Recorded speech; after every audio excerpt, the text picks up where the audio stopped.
Ongoing na ang early registration sa kindergarten, grade 1, 7 at 11 para sa susunod na school year.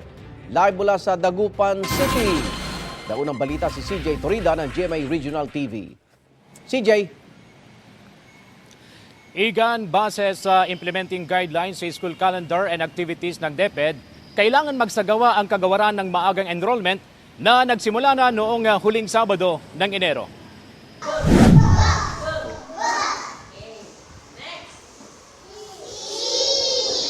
Isa lang si Teacher Maria Lovelia Cesar sa mga nagtuturo ng grade 1 class sa West Central Elementary School 1 sa Dagupan City.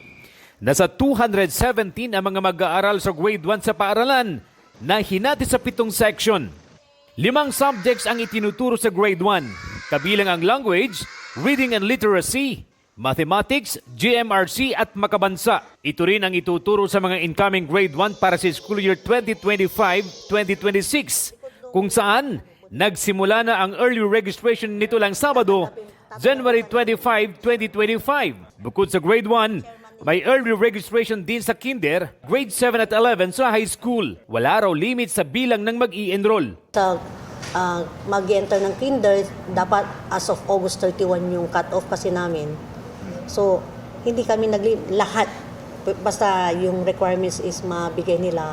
Wala pang masyadong nagpalista sa unang 3 araw ng early registration. Kakausapin daw ni Nanay Janine ang kanyang anak para maipa-enroll ang kanyang apo na incoming grade 1 sa susunod na school year. Umaga na po magpapa-enroll sa mga bata, di po yung parating late. Magtatagal hanggang February 15 ang early registration ng DepEd. Igan, pinalalahanan ng DepEd ang mga school authority na kailangang sundin ang cut-off age ng mga kindergarten.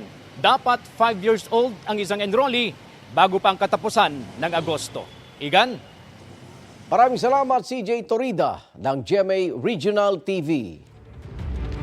Igan, mauna ka sa mga balita, mag-subscribe na sa GMA Integrated News sa YouTube para sa iba't ibang ulat sa ating bansa.